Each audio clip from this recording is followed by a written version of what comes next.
अच्छी और सच्ची खबरों की शुरुआत करेंगे। सबसे पहले बड़ी गुड न्यूज जो कि पेरिस ओलंपिक से आई है, जहां से आज दो गुड न्यूज आई है। पहली गुड न्यूज ये है कि मेंस हॉकी टीम ने ब्रोंज मेडल पर कब्जा कर लिया है। पेरिस ओलंपिक में देश को ये चौथा मेडल दिला दिया है। टीम इंडिया ने ब्रोंज मेडल जीता है स्पेन को 2-1 से हराकर। भारतीय कप्तान हरमनप्रीत सिंह ने इस मैच में 2 गोल दागे। और आपको यह भी बताएं कि टीम इंडिया ने ओलंपिक में लगातार दूसरा ब्रोंज मेडल जीता है। टोक्यो में भी आपको याद होगा कि टोक्यो ओलंपिक में भी इंडिया ने जर्मनी को हराया था और ब्रोंज मेडल पर कब्जा किया था। और ये हॉकी के लिए ओलंपिक में 13वां मेडल है। और सबसे बड़ी बात यह है कि भारत ने 52 साल बाद लगातार 2 ओलंपिक गेम्स में हॉकी में ब्रोंज मेडल जीते हैं। मेंस हॉकी टीम की इस सफलता पर देश भर में जश्न का दौर शुरू हो गया है और देश भर से टीम इंडिया को बधाई संदेश भी मिल रहे हैं। और इस मौके पर प्रधानमंत्री नरेंद्र मोदी ने भी सोशल मीडिया एक्स के जरिए टीम इंडिया को बधाई दी है। पीएम ने अपने बधाई संदेश में लिखा, भारतीय हॉकी टीम ने ओलंपिक में शानदार प्रदर्शन करते हुए कांस्य पदक जीता। ये और भी खास है क्योंकि ये ओलंपिक में उनका लगातार दूसरा पदक है। हर भारतीय का हॉकी से भावनात्मक जुड़ाव है और ये उपलब्धि हमारे देश के युवाओं के बीच इस खेल को और भी लोकप्रिय बनाएगी।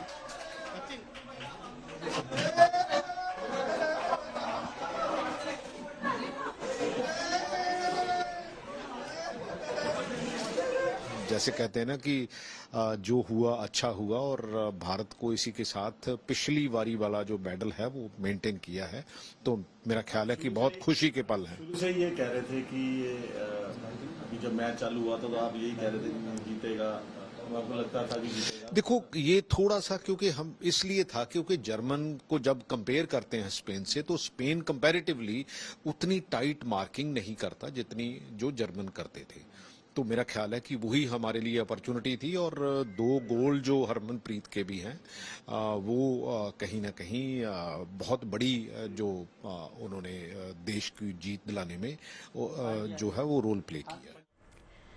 तो पेरिस ओलंपिक में भारतीय हॉकी टीम के इतिहास रचने में सबसे बड़ा योगदान खुद कप्तान हरमनप्रीत सिंह का रहा है।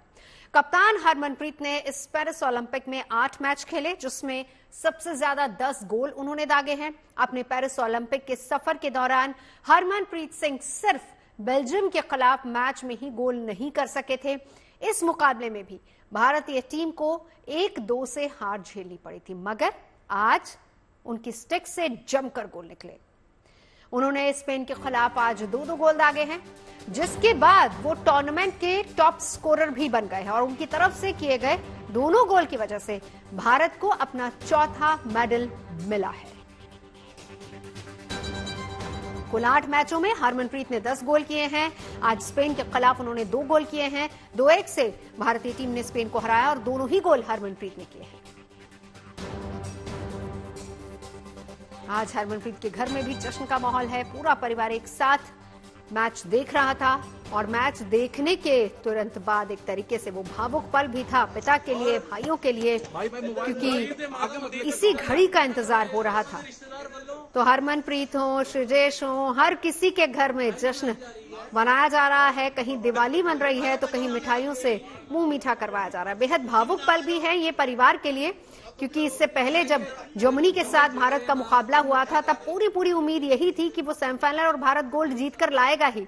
और उम्मीद बहुत सालों बाद बंधी भी थी, लेकिन क्योंकि इसका सबसे बड़ा कारण ये था कि हॉकी टीम पूरी फॉर्म में चल रही है। लेकिन आज का ये मेडल बहुत अहम है सबके लिए। और देशवासियों को दूसरी खुशखबरी रेसलर अमन सेहरावत ने भी दी है। उन्होंने पेरिस ओलंपिक के सेमीफाइनल में अपनी जगह पक्की कर ली है और उन्होंने 57 किलो वर्ग के क्वार्टर फाइनल में अल्बानिया के खिलाड़ी को 12-0 से हराया। हम आपको यह भी बताएं कि भारत को कुश्ती में अभी तक कोई भी पदक नहीं मिला है, लेकिन रेसलर अमन के इस प्रदर्शन के बाद एक और पदक की उम्मीद जग गई है। और एक और खबर खेलों के ही इस महाकुंभ से, क्योंकि वहां से हमें गोल्ड की उम्मीद है। जी हां, नीरज चोपड़ा। भारत को जेवलिन थ्रो इवेंट में पदक मिलने की उम्मीद है। भारत के गोल्डन बॉय नीरज चोपड़ा अब से कुछ ही घंटों बाद जेवलिन थ्रो इवेंट के फाइनल में उतरेंगे और नीरज के मौजूदा फॉर्म को देखते हुए इस बात की प्रबल संभावना है कि नीरज लगातार 2 ओलंपिक गोल्ड जीतकर इतिहास रच देंगे। नीरज की कामयाबी के लिए देश भर में पूजा पाठ चल रहा है, दुआओं का दौर लगातार जारी है। कि वो गोल्ड मेडल लेकर भारत आएंगे। सोना जीत के लेके आए। गोल्ड से तो कम हम मान ही नहीं सकते। निशाना लगाएगा हमारा छोरा।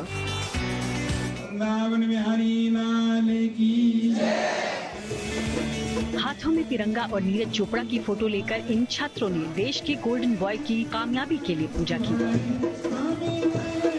ये तस्वीरें दिल्ली के एक स्कूल से आई हैं, जहां इन बच्चों ने न सिर्फ पूजा की बल्कि अपने अंदाज में नीरज चोपड़ा को चीयर अप भी किया। जीतेगा भाई, जीतेगा, जीतेगा, जीतेगा भाई, जीतेगा। इन छात्रों की तरह ही 140 करोड़ हिंदुस्तानी भी इस उम्मीद में हैं कि जैवलिन थ्रोअर नीरज चोपड़ा आज पेरिस ओलंपिक में देश को पहला गोल्ड मेडल दिलाएंगे। लोगों की ये उम्मीदें बेमानी भी नहीं है, क्योंकि देश के स्टार एथलीट का मौजूदा फॉर्म बहुत शानदार है, जिसकी झलक क्वालिफिकेशन राउंड में देखने को मिल चुकी है। नीरज ने क्वालिफिकेशन राउंड में सबसे ज्यादा 89.34 मीटर का थ्रो किया था, जो क्वालिफिकेशन राउंड का बेस्ट थ्रो था।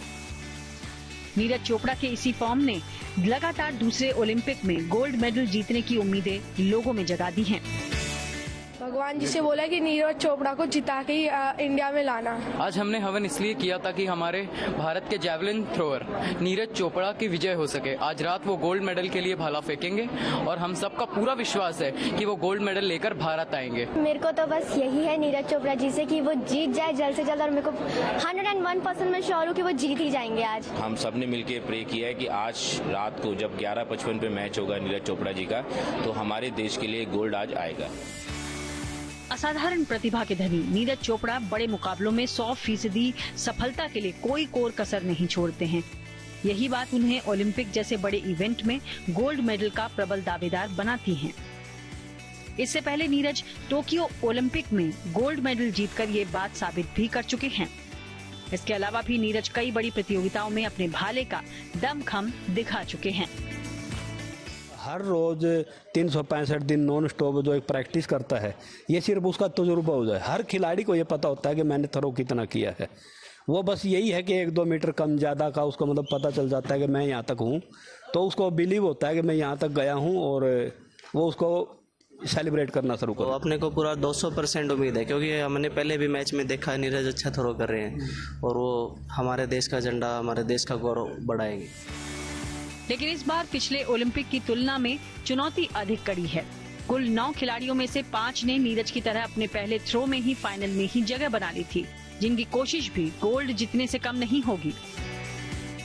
6-7 थ्रोअर हैं जो बहुत अच्छी थ्रो कर रहे हैं, तो सारे कंपटीटर हैं जो भी ग्राउंड में जो 12 चुन कर गए हैं वो एक से एक अच्छे प्लेयर हैं, और जब तक कंपटीशन कंप्लीट नहीं होता तब तक सारे ही कंपटीटर हैं। सबसे मेन कंपटीशन तो है उसका खुद से, वो अपनी परफॉर्मेंस को ही अपने बेस्ट देने की कोशिश में है। मैं अपना पर्सनल बेस्ट करूं तो सबसे बड़ा तो कंपटीशन उसका खुद से ही है। ऐसे में देश के इस गोल्डन बॉय को आज के फाइनल में अब तक का अपना सर्वश्रेष्ठ प्रदर्शन करना होगा। भारत ने अभी तक पेरिस ओलंपिक में न तो गोल्ड अपने नाम किया है और न ही सिल्वर मेडल, सिर्फ 3 ब्रॉन्ज मेडल ही मिले हैं, वो भी शूटिंग इवेंट्स में।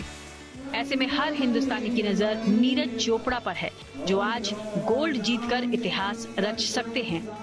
और अगर ऐसा नीरज कर पाते हैं तो वो लगातार 2 ओलंपिक गोल्ड मेडल जीतने वाले देश के पहले एथलीट बन जाएंगे। पानीपत से प्रदीप रेणु के साथ bureau report, good news today. तो देखिए, हर तरफ दुआओं का दौर जारी है, क्योंकि हर कोई चाहता है कि एक गोल्ड नीरज चोपड़ा जरूर लेकर आए इस बार। अब टोक्यो ओलंपिक्स में भी उनका गोल्ड था और इस बार भी उम्मीद यही की जा रही है। आगे बढ़ेंगे, बात बांग्लादेश की, जहां पर कई दिनों से जारी हिंसा और तख्ता पलट के बाद आज वहां अंतरिम सरकार का गठन होने जा रहा है, और इस सरकार की बागडोर नोबेल पुरस्कार विजेता मोहम्मद यूनुस के हाथों में होगी। पेरिस से ढाका पहुंचे मोहम्मद यूनुस ने पूर्व प्रधानमंत्री शेख हसीना के खिलाफ विरोध आंदोलन को सफल बनाने वाले युवाओं का आभार व्यक्त किया है और लोगों से हिंसा बंद करने की अपील की है। इस अंतरिम सरकार के बनने के बाद भारत और बांग्लादेश संबंध किस तरह के होंगे, इस पर चर्चा का दौर अब शुरू हो गया है।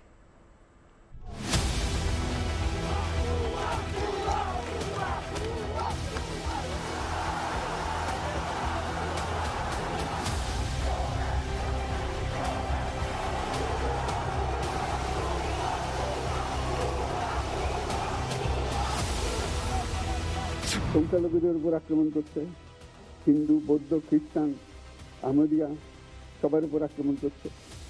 এগুলো হলো ষড়যন্ত্রের অংশ। এগুলো আমাদের বিষয় না। আমাদের কাজ হলো এটাকে রক্ষা করা, সবাইকে রক্ষা করা এটাকে। हिंसा की आग में झुलस रहे बांग्लादेश में हिंसा रुकनी चाहिए और अल्पसंख्यकों पर हमले बंद होने चाहिए, ये कहना है बांग्लादेश की अंतरिम सरकार के मुखिया मोहम्मद यूनुस का, जिन्होंने पेरिस से ढाका लौटते ही अपने इरादे जाहिर कर दिए।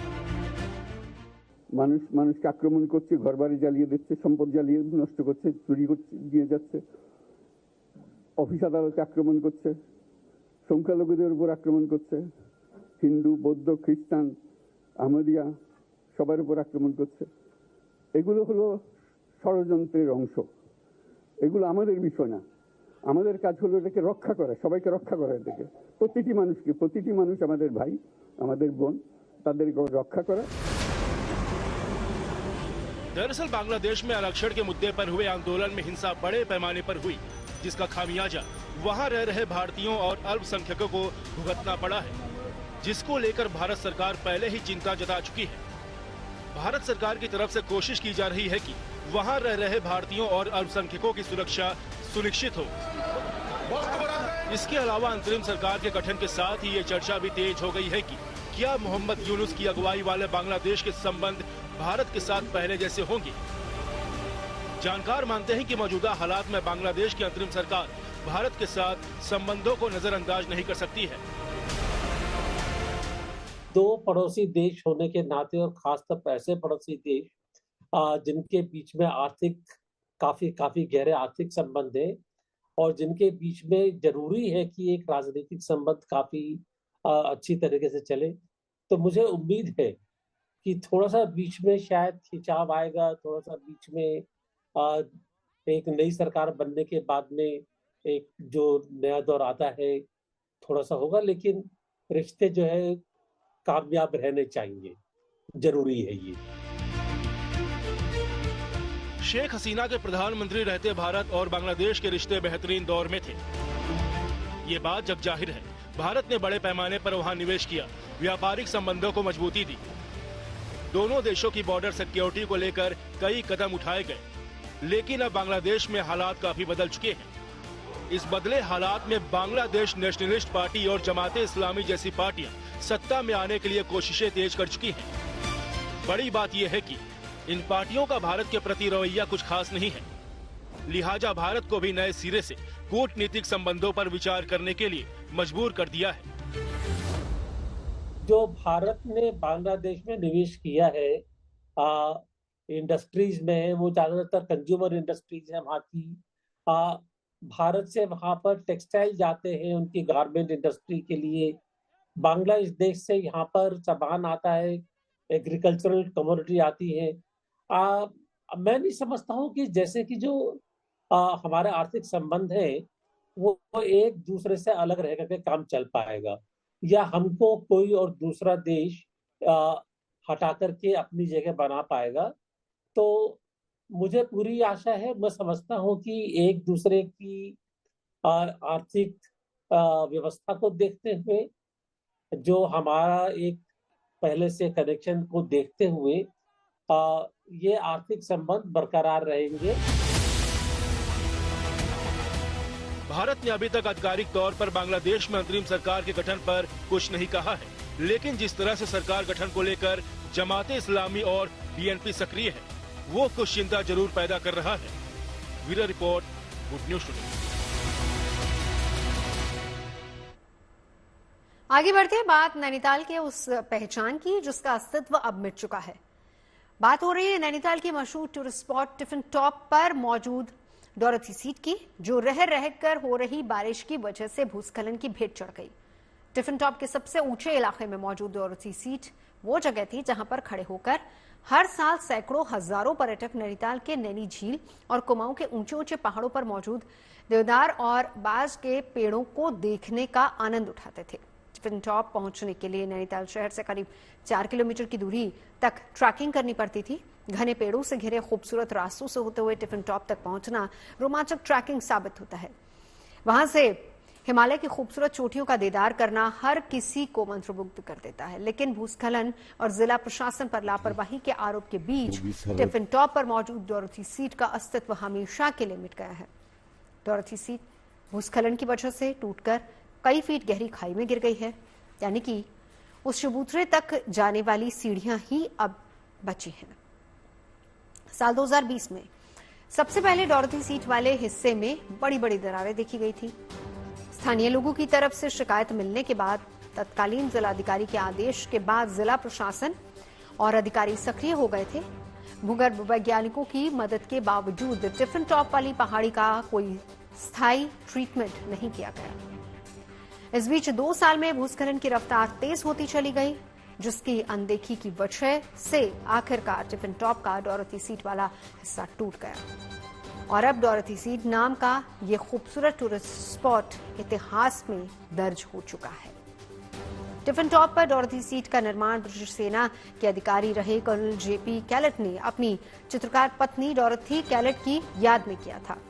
साल था 1936, जब इंग्लैंड जाते वक्त सेप्टिसीमिया से जहाज पर मृत हो गई थी और वो जब नैनीताल में थी तब इस जगह पर बैठकर पेंटिंग किया करती थी और यही वजह थी कि कर्नल कैलेट ने अपनी पत्नी की स्मृति में इस स्थान का निर्माण करवाया था और इसे अपनी पत्नी का नाम ही दिया था, यानी कि डोरथी सीट, जिसके बाद कई दिनों में नैनीताल का मुकुट इसको कहा जाता रहा, जहां पर खड़े होकर पूरा शहर दिखता है। समुद्र तल से 2290 मीटर ऊपर मौजूद ये पहाड़ी फोटोग्राफर्स और पर्यावरण प्रेमियों के लिए सबसे ज्यादा आकर्षण का केंद्र है। नैनीताल घूमने आने वाले प्रेमी जोड़े, हनीमून कपल्स भी यहां पर आकर रोमांटिक पल बिताते हैं। साथ ही हाइकिंग या फिर ट्रैकिंग के शौकीनों के लिए भी नैनीताल शहर में यही एक फेवरेट डेस्टिनेशन है। तो नैनीताल के दूसरे इलाकों में भूस्खलन की वजह से बड़ी समस्या खड़ी हो गई है। कई इलाकों में जोशीमठ जैसे ही हालात पैदा होते नजर आ रहे हैं। नैनीताल जिले में ही पड़ने वाला खूपी गांव, जहां पर कुछ घरों में दरारें लगातार बढ़ती जा रही हैं। दीवारों और छतों में बढ़ती दरार इन घरों में रहने वाले लोगों को डरा भी रही है। दरकते पहाड़ों की वजह से इन घरों में रहने वाले लोग सहमे हुए हैं। उन्होंने हमेशा इस बात का उन्हें डर सता रहा है कि लगातार हो रहे भूस्खलन की वजह से कहीं उनके पैरों के नीचे से जमीन खिसक ना जाए। साल 2011 से हो रहे भूस्खलन की वजह से खूपी गांव की करीब 100 नाली यानी कि 2,10,000 स्क्वायर फीट जमीन जा चुकी है। गांव में कई साल से हो रहे भूस्खलन से हालात इतने बदहाल हो चुके हैं कि घरों में लगातार पड़ रही दरारें बड़ी होती जा रही हैं। इसी के चलते लोग अपने घरों को खाली कर विस्थापन को मजबूर हैं। घरों में बड़ी दरारों के चलते करीब आधा दर्जन से अधिक परिवार गांव छोड़कर दूसरे सुरक्षित ठिकानों की तरफ जा चुके हैं। खूपी गांव में रहने वाले लोगों का आरोप है कि कई बार शिकायत करने के बाद भी प्रशासनिक अधिकारियों या फिर नेताओं की तरफ से कोई समाधान नहीं हुआ है। समस्या तो भूस्खलन हर साल ही हो रखा है। रात को सो नहीं पाते हैं, हमें क्या कहते दरारें आ रही है बहुत ज्यादा और जिस वजह से बच्चों को भी हमको भी खतरा है। मतलब बाकी परेशानियों का दिक्कतों का बहुत ही सामना करना पड़ रहा है। कई बार इसकी शिकायत आप लोगों ने की? सर शिकायत कर रखी है। बीच में एसडीएम साहब भी आए थे और कमिश्नर साहब भी आए थे, हाँ दीपक रावत जी। उन्होंने भी कहा कि आप अब विस्थापन चाहते हैं, तो हमने कहा सर हम तो चाहते ही हैं करके। अब और से मतलब सर कोई तो मतलब कोई जाना चाह रहे कोई नहीं जाना है, लेकिन हमको तो बहुत खतरा है, इसलिए अगर हमारा हो सकता है विस्थापन तो हम जाएंगे। हमारे लिए तो बहुत ही ज्यादा खतरा है सर। ये दरारें देख लीजिए, पीछे से इतनी भयंकर दरारें आ गई है। किसी समय ज्यादा बारिश में हमें बहुत ज्यादा डर लगता है। किसी समय भी मतलब टॉयलेट बाथरूम तो हमारा गड्ढा पूरा चला गया, एक खेत पूरा चला गया, टॉयलेट हवा में ही है बिल्कुल। क्या मांग कर रहे हैं सरकार से? मांग सर विस्थापन, हम तो पिछली बार भी कमिश्नर साहब भी आए थे, जो भी आता है हम तो विस्थापन के लिए कह रहे हैं। या ट्रीटमेंट कराया जाए तो अपनी निगरानी में कराया जाए, ट्रीटमेंट तो होता नहीं है कुछ भी वहाँ पर। कितना खतरा महसूस कर रही है? खतरा बहुत ज्यादा है सर। यहाँ पे रात को मतलब डर डर के रहते हैं और सोते नहीं है हम रात भर बाहर ही देखने में रहते हैं। कई दशकों से गांव में हो रहे लैंडस्लाइड से नैनीताल के अस्तित्व पर भी एक बड़ा खतरा मंडरा रहा है। दरअसल खूपी गांव नैनीताल की तलहटी समेत बलिया नाले से लगता हुआ है। खूपी गांव के ठीक ऊपर रामी कैंट एरिया और आलूखेत गांव है, जिसमें सबसे ज्यादा भूस्खलन का खतरा मंडरा रहा है। हालांकि नैनीताल प्रशासन जल्दी ही इस समस्या के समाधान को खोजने का दावा भी कर रहा है। सिंचाई विभाग के अधिकारियों के साथ में इसका निरीक्षण किया गया था और इसमें हमने पूरा गांव का भी चेक किया है और दूर से भी हम लोगों ने पूरा निरीक्षण किया है। इसका भूगर्भ सर्वे पूरे में हो चुका है। जैसे कि सभी लोगों को याद भी है कि पूर्व में 2011 से इस गांव में लैंडस्लाइड होने लग गया था। उससे गांव के कुछ नीचे कुछ पोर्शन से को काफ़ी खतरा उत्पन्न हो रहा है। अभी भी हम लोग जब भ्रमण किया पूरे गाँव का तो कई मकान कुछ बैठ गए हैं, कुछ में दरारें नई भी हैं, कुछ पुरानी दरारें भी वहाँ दिखाई दे रही हैं और जो मकान बिल्कुल खतरे की स्थिति में थे, कुछ मकान जो हमको लग रहा था वहाँ पर रहना खतरे खाली नहीं है, ऐसे जो भवन स्वामी है उनको खाली करने का भी बता दिया गया है। उनसे भी कहा गया कि आप वहाँ से सुरक्षित स्थान चले जाएंगे और तत्कालिक तौर से हमने सिंचाई विभाग के अधिकारियों को भी निर्देश दे दिए हैं कि वो इसका एस्टीमेट तात्कालिक रूप से क्या इसका रोकथाम कैसे हो सकता है उसका एस्टीमेट बनाकर प्रस्तुत करेंगे। और नैनीताल के खूपी गांव की स्थिति को लेकर विशेषज्ञ क्या कह रहे हैं वो भी आपको सुनाते हैं। जो कि हमारा खूपी गांव है वो बेसिकली दो फॉल्ट्स के बीच में लाया करता है।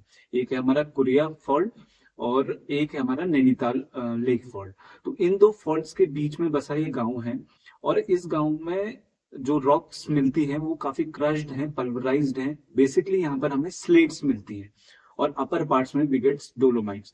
तो क्या होता है जब when there is rainfall the water goes down in the soil और फिर वो क्या करता है कि लैंड को सबसाइड करता है नीचे को। और इसका एक रीजन और है कि जो वहां पर पे जो पाइन्स नाला वहां से होते हुए आता है वो भी क्या कर रहा है कि अंडर कटिंग कर रहा है। तो ये दो बेसिक कॉजेज हैं और इसी के साथ साथ ये जो खूपी गांव है ये ऐसी घटनाएं काफी पहले से देखता हुआ आ रहा है। जैसे कि 1993 में भी यहाँ पर लैंड सबसिडेंस दिखा था, फिर उसके बाद 2010 में दिखा और अभी भी एक ये मेजर खतरा बना हुआ है। और ये जो एरिया है पूरा ये हमारा बलिया नाला फॉल्ट जो कि नैनीताल लेक फॉल्ट का ही पार्ट है। उसी के सब्सिडरी और भी फॉल्ट है, वहाँ पर एक कुरिया नाला फॉल्ट भी उससे पास होता है। तो ये सारे इलाकों में बहुत पहले से ही जो है जो ये लैंडस्लाइड की जो एक्टिविटीज रही होंगी तो लूज मटेरियल ऑलरेडी जो है वहाँ पर सभी जगह पर जो है वो हार्ड एंड कॉम्पैक्ट हो गया है और वो ग्रेविटी के अलाउंग काफ़ी ऊंचाई वाले इलाकों तक वो स्थित है।